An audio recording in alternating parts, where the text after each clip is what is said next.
Bom, pessoal, bom dia a todos. Hoje a gente vai ter um workshop aqui com o pessoal da OpenID Foundation para falar o OpenID Foundation responsável pela elaboração do motor de conformidade. A gente lembra a todos que a certificação de segurança ela é obrigatória para as instituições que entrarem em produção. Hoje a gente vai ter um workshop voltado muito para a fase 3. A gente já fez algumas semanas atrás um workshop para a fase 2 e disponibilizamos no canal do YouTube, então quem não teve a oportunidade de ver e tenha interesse, pode acessar o canal do OpenBank. Esse aqui também vai ser disponibilizado no canal do OpenBank. E aí eu queria poder falar um pouquinho com vocês aqui, que o workshop ele vai ser levado todo em inglês, né, com o pessoal da OpenID Foundation, mas que a gente disponibiliza um serviço de tradução simultânea, tá? E aí, como que funciona esse serviço? Né? Não sei se todos estão cientes. A gente tem uma empresa, né, que aqui responsável é o Alex, que está conduzindo esse serviço. E ele disponibiliza ele por meio de uma outra plataforma, que é o Zoom. Vocês podem encontrar o link do Zoom na descrição do invite. Então, para aqueles que não ingressarem, conseguem me ouvir, pessoal? Vocês estão me ouvindo? Sim. Sim. Perfeito. Sim. Então, vocês podem encontrar o link do Zoom na descrição do invite. Eu vi que algumas pessoas já entraram lá. E aí, basicamente, a gente vai ter aqui no Teams, com o pessoal da OpenID Foundation, o áudio original em inglês e o vídeo. E no Zoom, a gente vai ter somente o áudio traduzido em português. Então, para você poder usufruir da tradução simultânea, você precisa estar online, você precisa estar ativo nos dois aplicativos, tanto no Teams quanto no Zoom. Tá? A gente disponibilizou aí também no Invite um PDF, que é esse aqui que vocês estão vendo na tela, com as instruções, né, para a utilização da tradução simultânea. De maneira geral, tem 3 opções que vocês podem recorrer. A primeira é utilizar o Teams e o Zoom como um aplicativo no computador ou no seu dispositivo aberto, né? Nesse caso, o Teams ele vai servir como o áudio, como a tela, né? E o Zoom como um áudio. Então, a gente pede que vocês tirem o som do Teams, né? E escutem pelo Zoom e enxerguem, né? E vejam a tela pelo Teams, tá? Uma segunda opção é utilizar os 2 aplicativos pelo navegador, para quem não tem os aplicativos instalados. Também de maneira análoga, a gente segue com o Teams para o vídeo, né, e o Zoom para o áudio. Então, aí no PDF vocês encontram as instruções, mas basicamente vocês vão lá no Teams e desativam o som do site, né, e escutem somente pelo Zoom, tá? E uma terceira opção aqui é uma questão de utilizar em aplicativos diferentes. Aí aqui talvez a opção em dispositivos diferentes. Então, vocês escutam talvez pelo telefone e conectam no Teams pelo computador. Essa opção aqui talvez é a mais fácil de configurar, então vocês colocam, por favor, em um dos dispositivos que vocês estejam no Teams, coloquem o áudio, né, no mudo, para que vocês possam escutar somente do Zoom.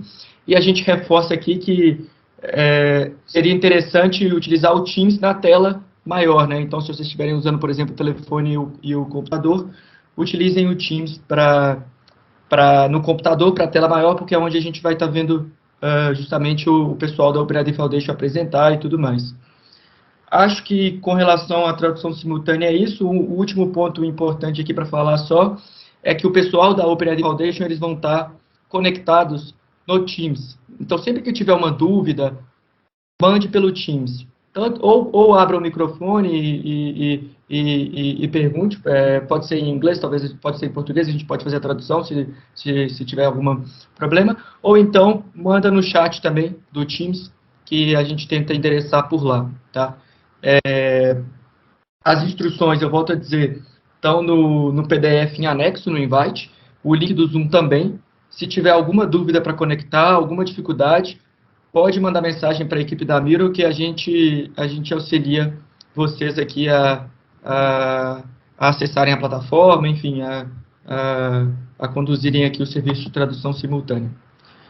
Alguma dúvida, pessoal, com relação à tradução simultânea? Se não, eu já gostaria de passar a palavra aqui, pessoal, da OpenID Foundation.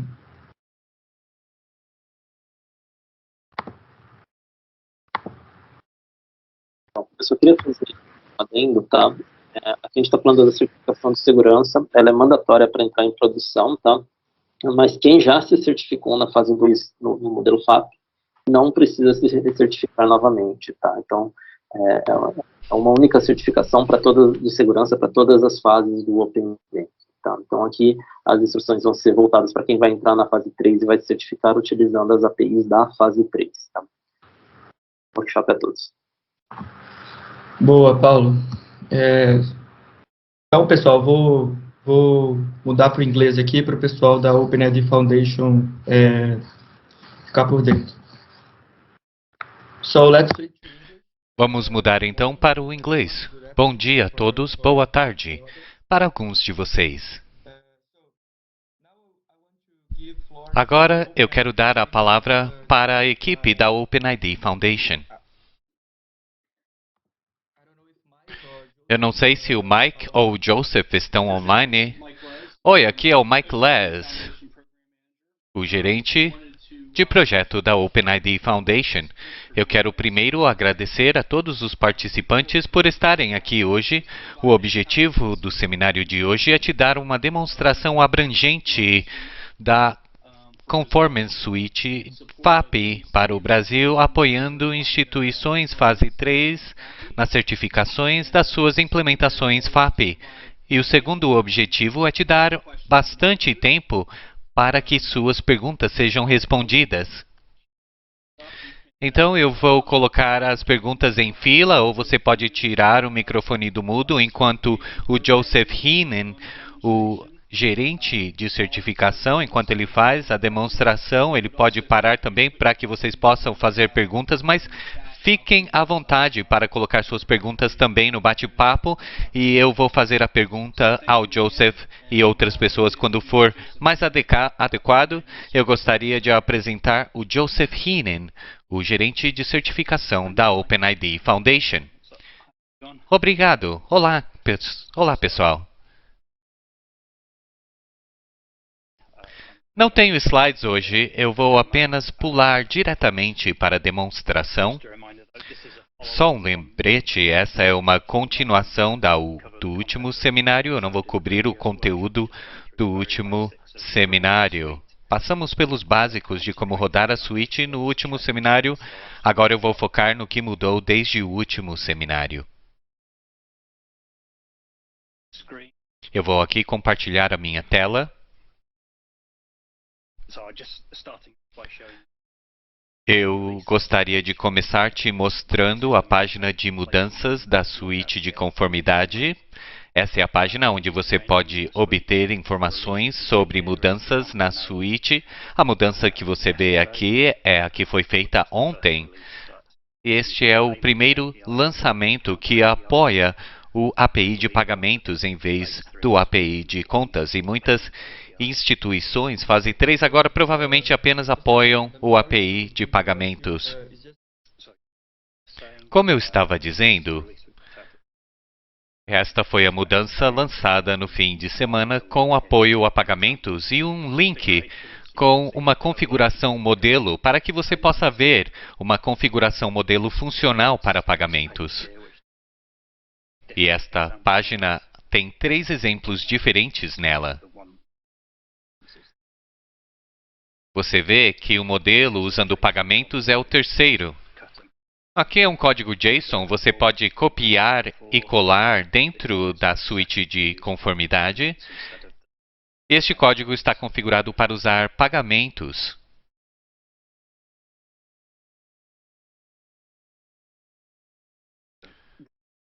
Eu vou passar por alguns testes usando esta configuração. Eu já entrei dentro da suíte de conformidade. Aqui é a página inicial. Vamos agora criar um novo plano de testes.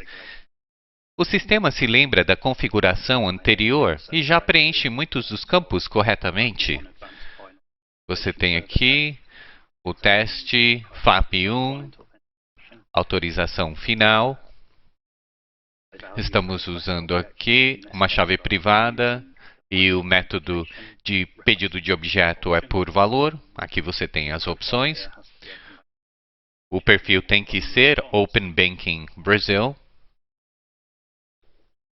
E o modo de resposta é o modo de resposta simples. Eu vou obter as configurações desta página e colá-las dentro da suíte de conformidade.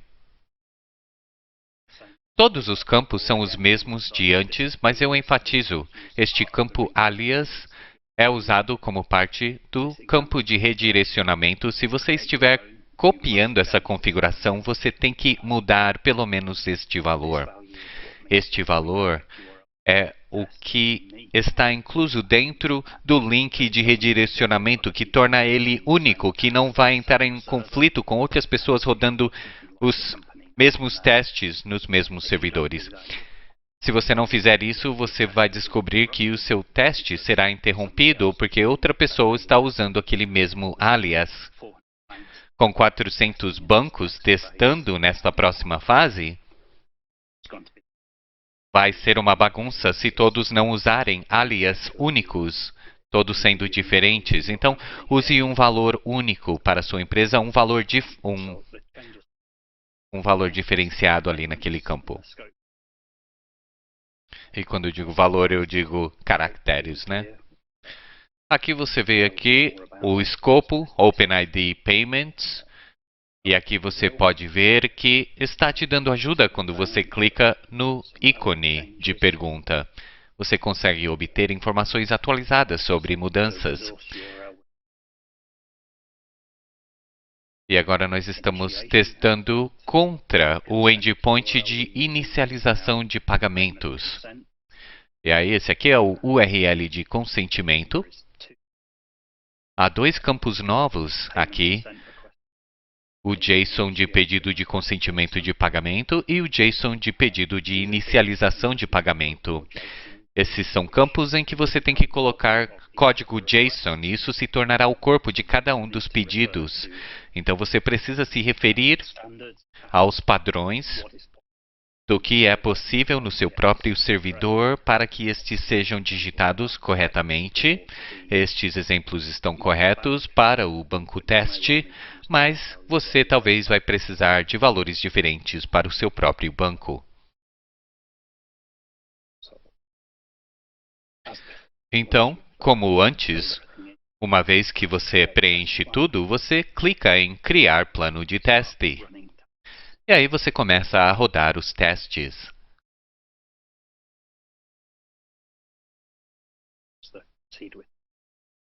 Clicamos no botão Continuar com o teste, bem aqui.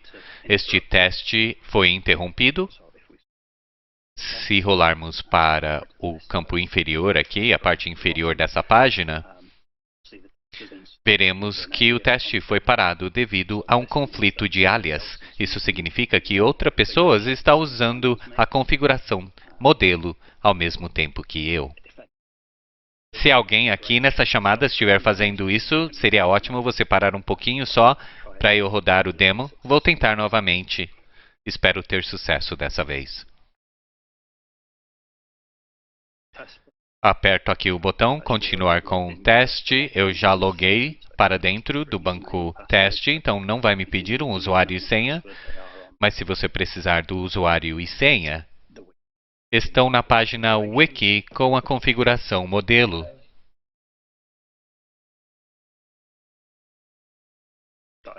Aqui eu vou clicar no botão de consentimento e clicar em Continuar. Isso me leva de volta para a página de resultados. Aguardamos um segundo. Vai aparecer outro botão Continuar com teste.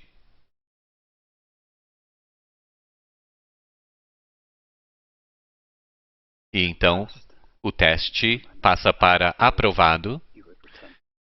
E como antes, você volta para o plano. E então roda o próximo teste. Vamos continuar. Algumas pessoas que me ouviram antes vão lembrar que o próximo teste exige que você não dê consentimento. Dessa vez eu não vou aceitar o botão de consentimento e clico em continuar.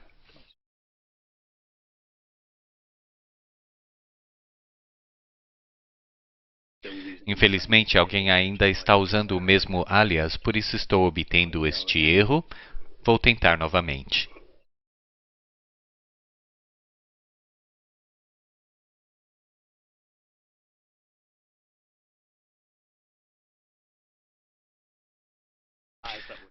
Role para baixo e cancele. Ah, é isso. É só rodar para baixo e cancelar. Ah, eu fiz errado. Ok, então deixa eu tentar de novo. Eu só tinha que clicar no botão cancelar.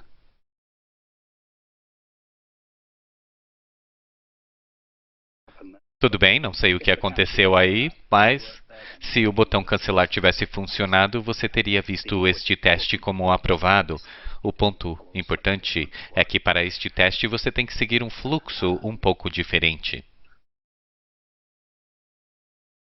Nada mais mudou ao adicionar o apoio de pagamentos, você só continua rodando todos os testes de sempre e emitindo a certificação como de praxe. É tudo que eu tinha para mostrar para vocês hoje. O apoio a pagamentos está em beta. Estamos recebendo feedback nesta semana sobre problemas que as pessoas têm tentando usar e queremos publicar a versão não beta na segunda-feira da semana que vem. E assim que for publicada, as pessoas podem começar a emitir suas certificações.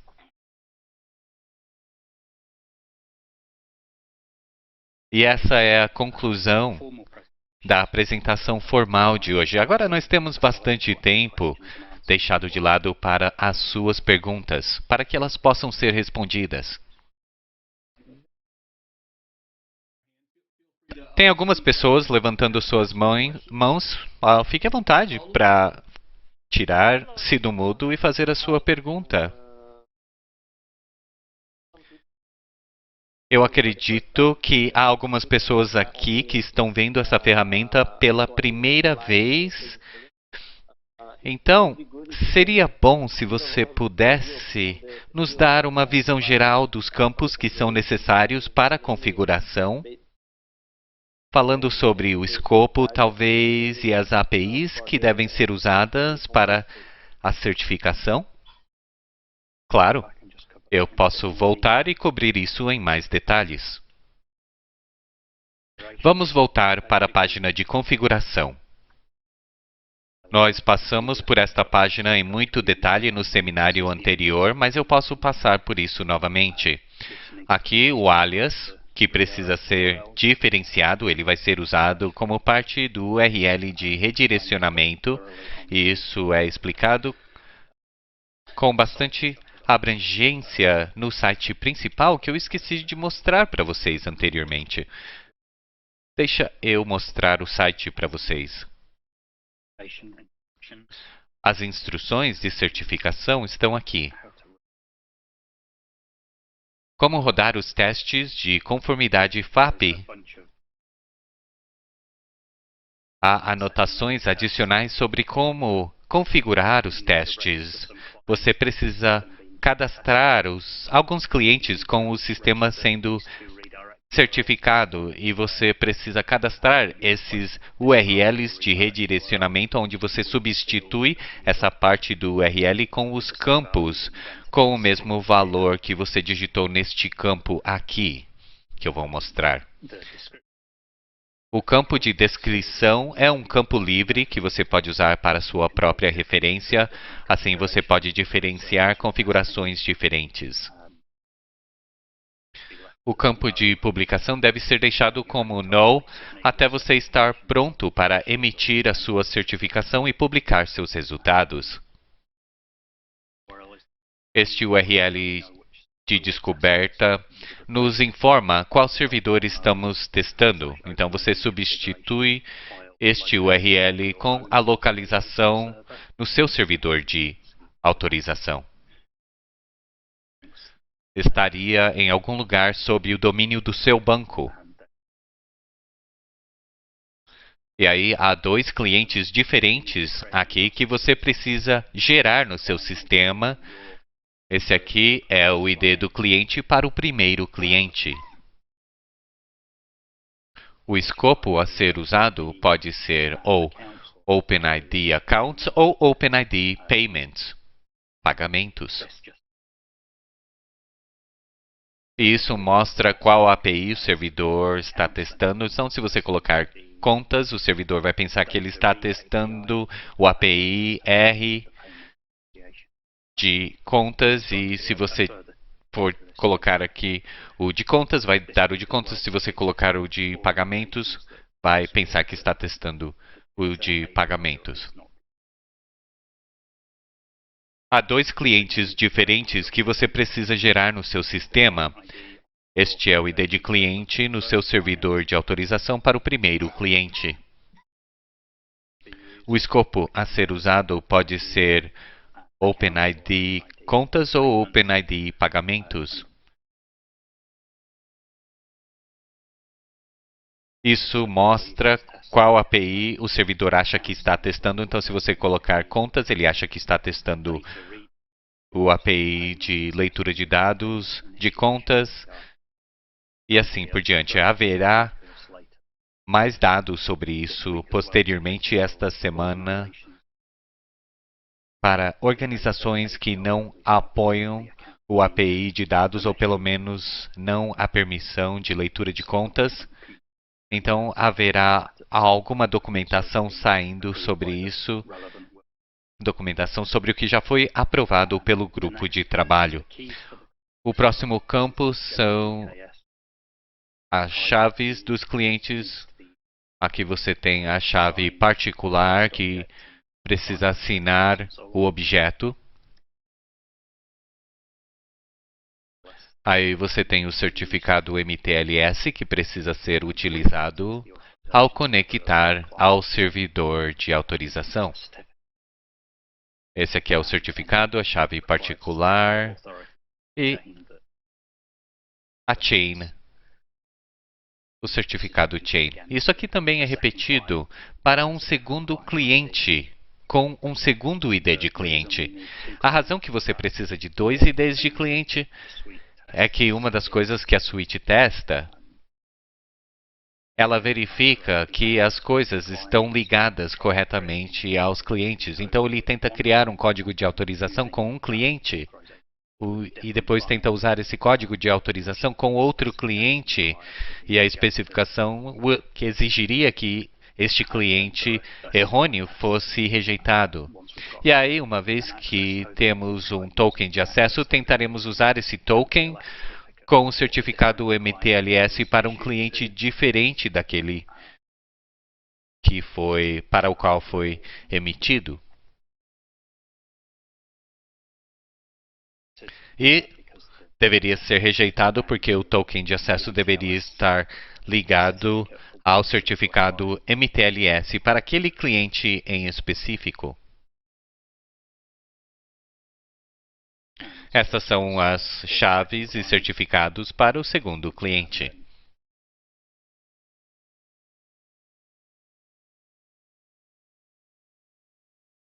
Todo campo tem muita ajuda. Se você precisar, você só tem que clicar no ícone. E você pode especificar o API de inicialização de pagamento. E aqui você testa o token de acesso aqui por este link e você verifica que está corretamente ligado ao certificado MTLS. Você também pode usar o API de contas. Com uma nova mudança esta semana, você terá a opção de usar o endpoint de recursos aqui também. A última parte é muito específica do Brasil, mas todo o campo tem ajuda quando você coloca o seu mouse acima do ícone de ajuda. E você pode especificar o API de inicialização de pagamento para este URL de recursos e ele é usado para testar que o token de acesso esteja correto e corretamente ligado ao certificado MTLS.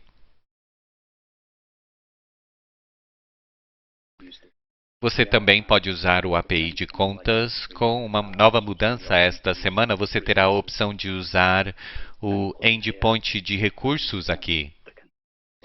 E o URL de consentimento, você pode especificar pagamentos, o endpoint de consentimento de pagamentos ou o endpoint de contas. Ou contas. E aí depois você tem o CPF e o CNPJ. E dependendo da exigência do seu banco ou servidor, você estará especificando um ou outro desses campos para representar o usuário. Ou as empresas que são titulares da conta. E esses dois últimos campos são só usados se você estiver selecionando pagamentos. Se você estiver usando contas, deixe estes dois campos em branco. Esse é o Mike. Eu acho que é um bom momento para pausar. Temos duas perguntas aqui. Ótimo. Bernardo, você tinha uma pergunta? Eu sei que você levantou a mão.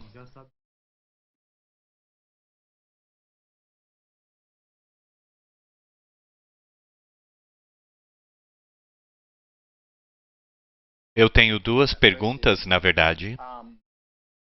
Vamos presumir que estamos certificando com um perfil único.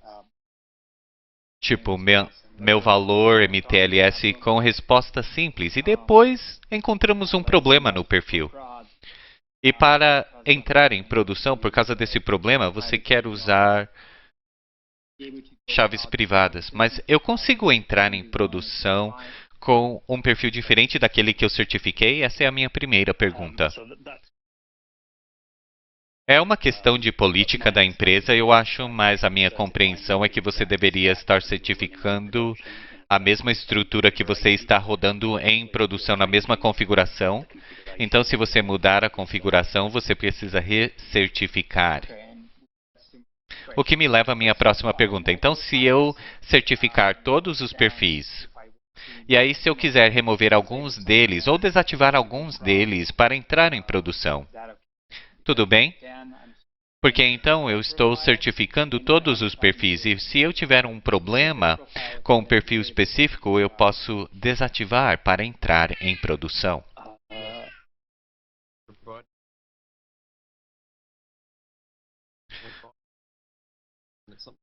Olha, tudo bem. Isso é algo que podemos recomendar. Você pode configurar quantos perfis você quiser, mas você pode mudar de perfis providenciando que o seu URL de descoberta está apontando para o perfil que você selecionou. Ok, é uma boa estratégia então. Certificar todos os perfis que eu puder. E aí, se eu quiser desativar alguns, tudo bem, porque eu certifiquei todos, certo? Sim, certo. O ecossistema presta muita atenção para assegurar que os mecanismos de descoberta que você implementou no sistema apoiam uma ampla gama de bancos. Por exemplo, há alguns cenários onde TPPs terão que atualizar os seus clientes em 800 bancos. É por isso que você tem o cadastro dinâmico obrigatório e também a modificação de cadastro dinâmica é obrigatória. Então, você pode apoiar essas mudanças. Olha, lembre-se que você não pode fazer essa mudança unilateralmente. Por exemplo, se você tiver um cliente que está usando MTLS e você desativar esse perfil, você tem que administrar essa migração, esse problema com seus clientes. Não é só uma questão de mudar entre perfis e redirecionar, mas há impactos no cliente, há considerações de impacto que você tem que considerar se você fizer uma mudança de perfil após entrar em produção. Ah, não, eu vou decidir o perfil antes de entrar em produção. Agora, eu quero focar só em certificar todos os perfis. E aí, antes de entrar em produção, a gente vai selecionar um, por causa desse exato problema que você destacou. Obrigado.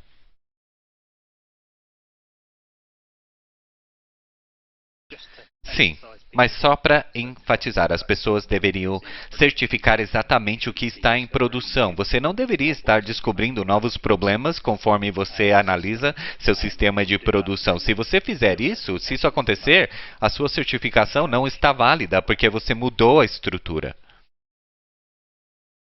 Você mudou o software ou hardware ou a arquitetura ou alguma coisa assim. Então, uma pergunta seria: qual é o processo, uma vez que os testes são aprovados? Como você solicita? Qual é o processo para solicitar a certificação oficial?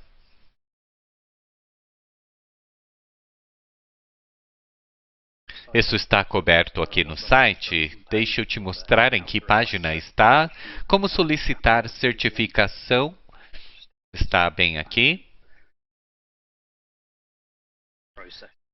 E aqui você tem o processo integral para certificação. O sumário é que você baixa os seus resultados da suíte de conformidade usando um botão chamado... Eu vou te mostrar o botão, na verdade. Há um botão aqui chamado pacote de certificação e uma vez que você estiver pronto para a certificação, aperte este botão. Você tem que carregar, então, um termos e condições, um documento que você tem que assinar.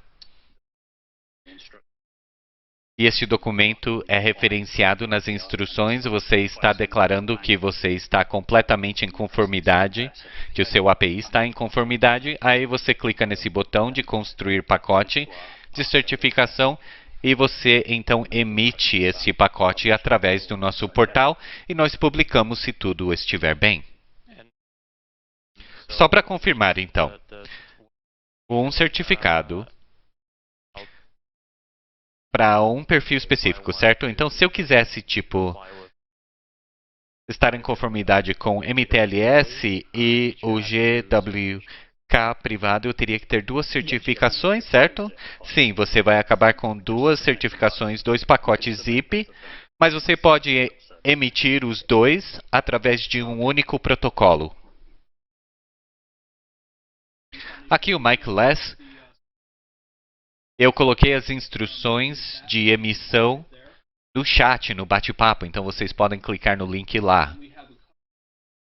E há mais duas pessoas com perguntas. Carlos, você está com sua mão levantada. Você tem uma pergunta para o Joseph? Sim, eu tenho sim. O Joseph disse que o teste com o endpoint de pagamentos estaria seguindo, certo? Estaria vindo. Se a gente fizer esse processo hoje, podemos fazer isso com o endpoint de recursos? Também? Ou precisamos aguardar até o endpoint de pagamentos for lançado? Estes apoiam a permissão de leitura de contas? Sim. Então, tudo bem para você certificar utilizando apenas o endpoint de leitura de contas. Não haveria diferença entre perfis FAP para compartilhamento, leitura e pagamentos? Seria o mesmo perfil usado para todos os casos, certo? Sim, correto. O perfil de segurança seria exatamente o mesmo. Não haveria uma diferença tipo...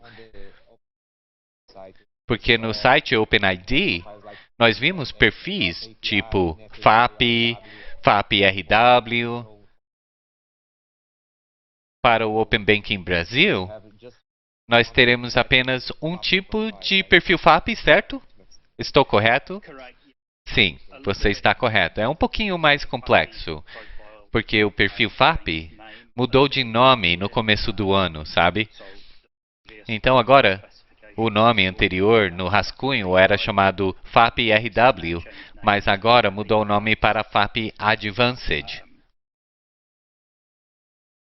É essencialmente o mesmo perfil, mas Advanced é a versão final e o Brasil está usando a versão final, chamada Advanced.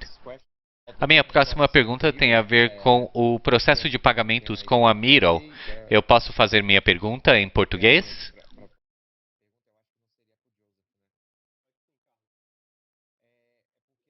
Temos o invoice, né, do pagamento, que vai vir agora em agosto, só que nosso processo ainda está em processo de pagamento, né, a nota já veio, só que, por exemplo, se eu quiser certificar agora, eu não posso, eu tenho que esperar a nota ser paga para mandar o arquivo?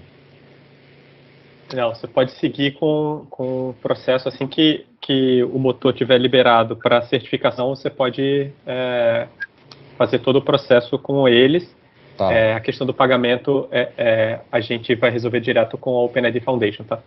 Tá bom. É porque assim, ele me falou que eu posso me certificar com a parte de READ, né? Porque a nossa instituição, o BRB, ele vai entrar só na fase 3 agora. Só que se eu precisar testar, se eu precisar me certificar hoje para adiantar, eu teria que ter os endpoints de consents e resources, por exemplo, para ter o de leitura, né, o de compartilhamento de dados. Eu poderia me certificar usando esses dois, porque eu me certificaria no perfil FAP e no DCR, usando esses dois endpoints. E assim que eles soltarem o de payments para release, né, eu poderia me certificar com a parte funcional depois, isoladamente, né? Ou não, eu tenho que esperar o de payment sair para fazer isso também. Entendeu? É porque... Ajudando aqui. Você está correto, tá? É isso mesmo, tá? Quem está pronto para certificar fase 2 já pode pedir a certificação, tá? Então, se você implementa as APIs de dados, você pode pedir a certificação usando a API de consentimento da fase 2, né? E a API de accounts, tá? E daí, quando você vai lançar os testes funcionais, né, da fase 3, tá? Que são os testes de segurança. Quando lançar os testes funcionais da fase 3, a versão final, você pode fazer os testes funcionais e certificar funcionalmente na fase 3, tá? Tá, porque sexta-feira lá naquela conversa que teve com o pessoal, acho que o Pedro estava também, falaram que eu podia usar o endpoint de resources em vez de usar o endpoint de accounts, né, para o teste da fase 2, né? É isso mesmo? Eu entendi correto? Inicialmente poderia usar os testes de resources, tá? Mas teve uma mudança no grupo de especificações, né, de segurança, que determinou um conjunto mínimo de grupos de permissões, tá? Então, o grupo resources talvez não funcione mais, tá? Teria que recertificar, pedir só por resources. Talvez. Então, teria que usar consent. A gente pediu um ajuste para ele mandar todas as permissions, tá? Mas eu não sei se já foi feito e se isso resolveria de fato, tá? Vou tentar fazer um teste e eu confirmo, tá? Mas essa mudança, né, de agora ter grupos de permissions validados, teve um impacto aqui no uso da API resources. Tá bom, então eu teria que usar payments e consents mesmo, né? Consents de compartilhamento, tá? Beleza. Espera aí. Ok. Ou aguardar o de payments ficar liberado para eu fazer com o de payments, né? Para ele vir para release, né? Em vez de beta. Tá bom, muito obrigado. Eram essas que eu tinha. Eu entendo que você tem múltiplas emissões, uma por perfil, mas é um único pagamento, correto? Ou eu preciso pagar para cada perfil? Tipo, um para chave privada, um para MTLS, é um pagamento único? É um pagamento único para todos os perfis. O único caso em que um pagamento extra é necessário é se você estiver certificando para FAP-SEBA, mas eu acho que isso não vai acontecer até novembro no Brasil. E a minha última pergunta... Eu fiquei um pouquinho confuso com sua última declaração, sua última resposta à minha pergunta. O que me preocupa é, se eu certificar todos os perfis, isso não significa que eu tenho que usar todos esses perfis em produção. Se eu quiser certificar todos e depois usar apenas um único perfil na produção, em modo produção, tudo bem, certo? Sim, tudo bem.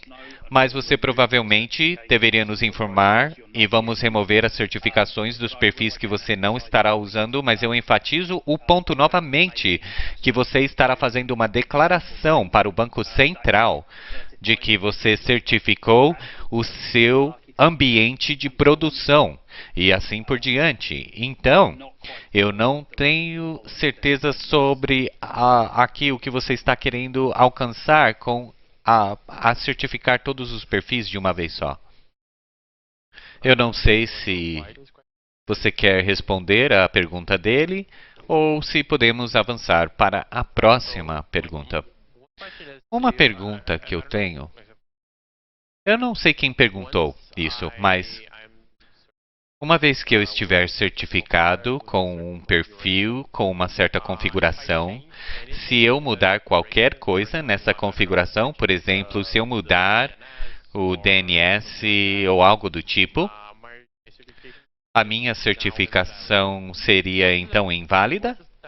O que significa, assim, ser invalidada? O que acontece?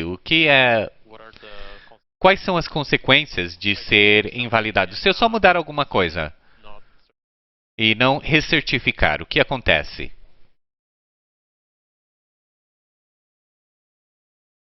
Bom, essa é uma pergunta bem complexa e com várias ramificações. Da perspectiva da OpenID Foundation, se estivéssemos cientes que você não estava mais em conformidade no seu perfil, entraríamos em contato contigo e pediríamos para você recertificar. Mas a posição é que se estivéssemos com certeza que você não estava em conformidade, a sua certificação seria revogada. A outra perspectiva é que os bancos têm que fazer uma declaração para o Banco Central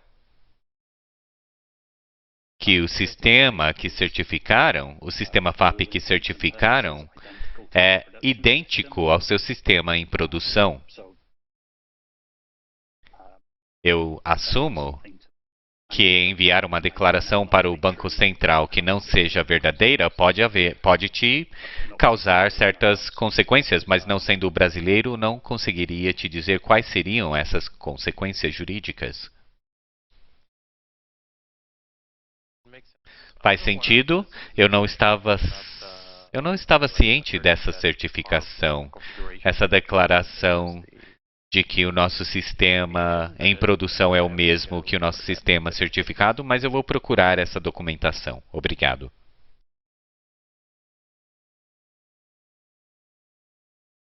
Joseph, nós temos mais 2 perguntas no bate-papo. Vamos dar uma olhadinha lá para que possamos, então, apresentar as perguntas. Houve aqui uma pergunta sobre o teste com o endpoint de pagamento está em beta, então podemos fazer o processo com o endpoint B1 de recursos.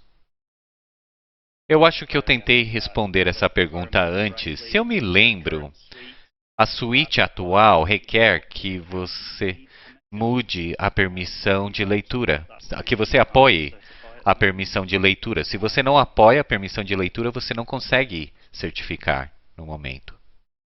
Se você apoia essa permissão de leitura de contas e recertificar, não há um jeito no perfil brasileiro de ter acesso apenas ao endpoint de recursos, então você não poderia testar usando apenas o endpoint de recursos.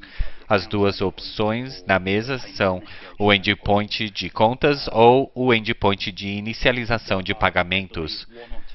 Há 1 ou 2 bancos que não apoiam a permissão de leitura de contas, mas apoiam uma outra permissão de leitura.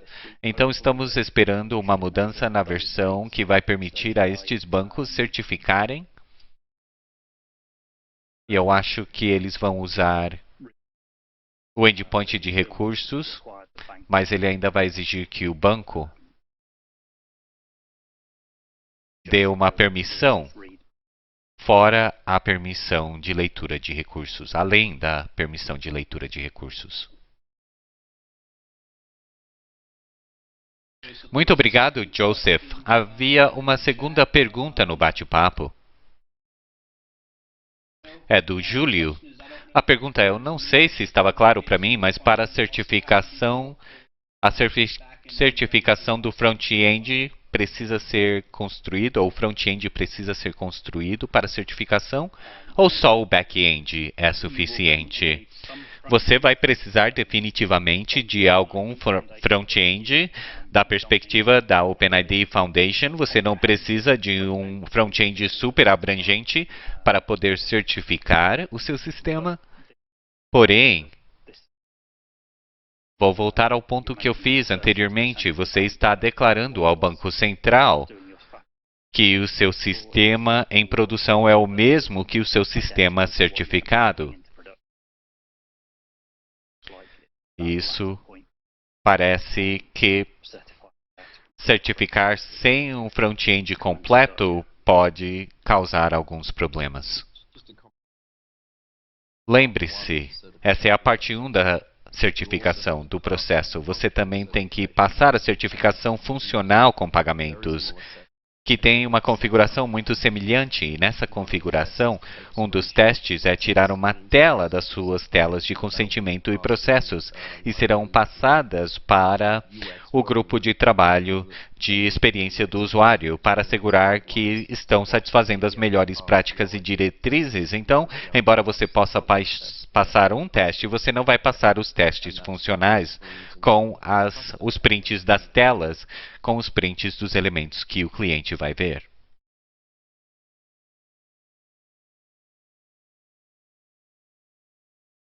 Thanks for that, Ralph. Obrigado, Ralph. Temos outra pergunta, Tiago.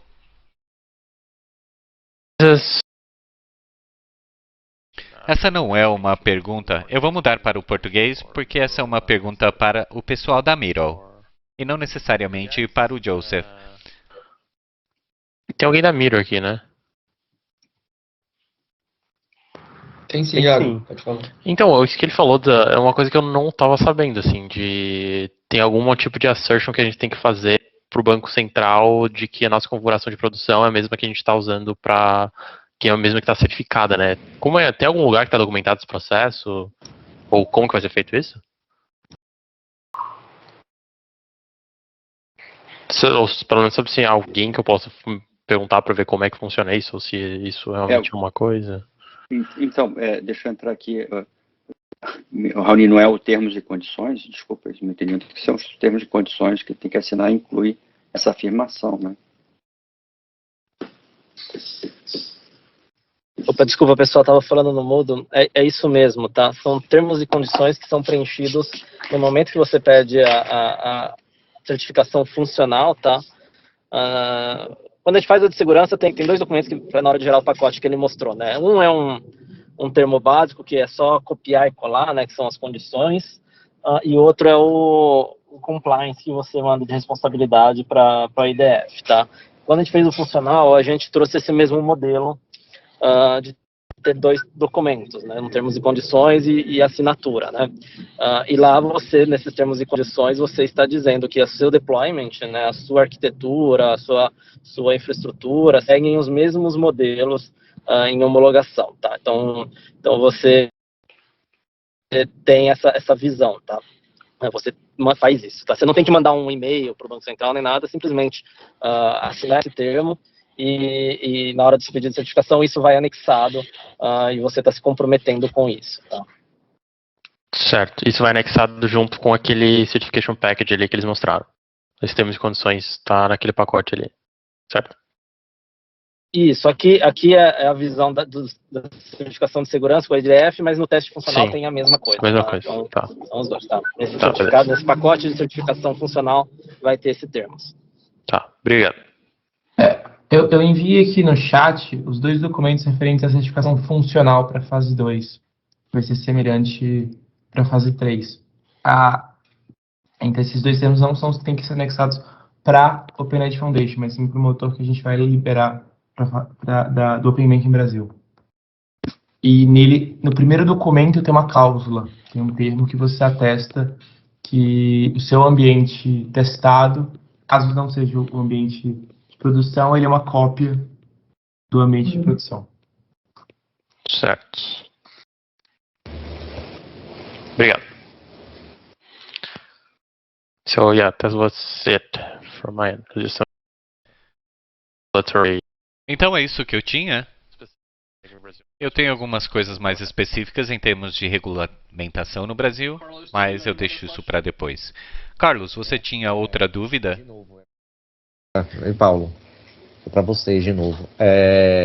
Só para confirmar então, essa parte de arquitetura, o meu deployment que eu tenho que garantir que é igual ao de produção, isso inclui o front-end também, então, por exemplo, o layout não eu tenho que testar exatamente com os mesmos CSS ali, igualzinho o que vai estar em produção. Porque assim, a nossa ideia era adiantar esse teste. Né?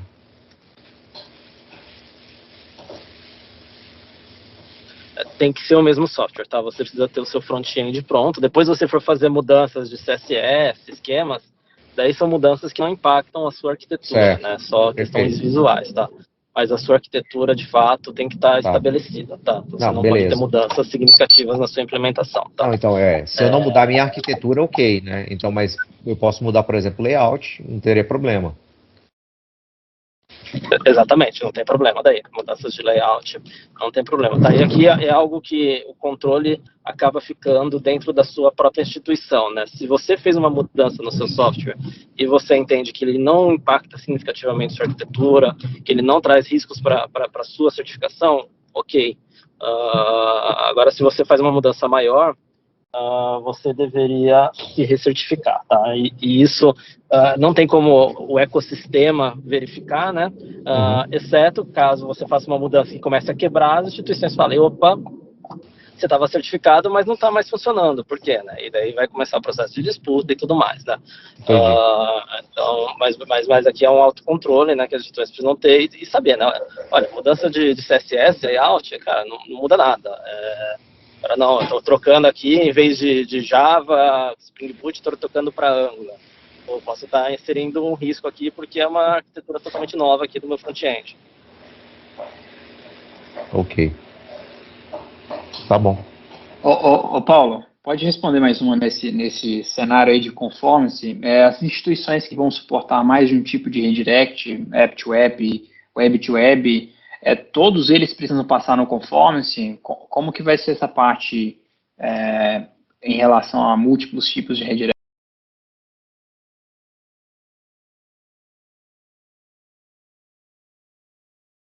Acho que essa é uma boa pergunta, tá? A certificação, ela faz um único teste, né? Então, você vai pôr o seu dispositivo e testar. Então, você pode certificar usando web ou certificar usando app, tá? Então, você consegue ir pelos dois caminhos. A gente não estressou esse cenário, tá? De se a gente iria exigir ou não duas certificações nesse caso, tá? Porque está tendo uma mudança no seu front-end ou na sua forma de trabalhar, tá? Que essa é uma pergunta que fica no nosso backlog aqui do Squad para a gente responder, tá? Se não há mais perguntas, equipe Miro, eu acredito que esta sessão será publicada em inglês e português e compartilhada com o ecossistema do Open Banking. Vamos fazer o mesmo no nosso lado.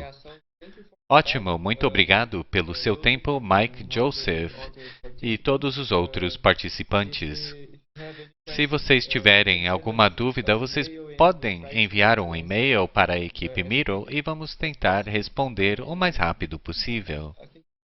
Eu acho que é isso. Muito obrigado pelo seu tempo, todos. Muito obrigado a todos. Thank you all.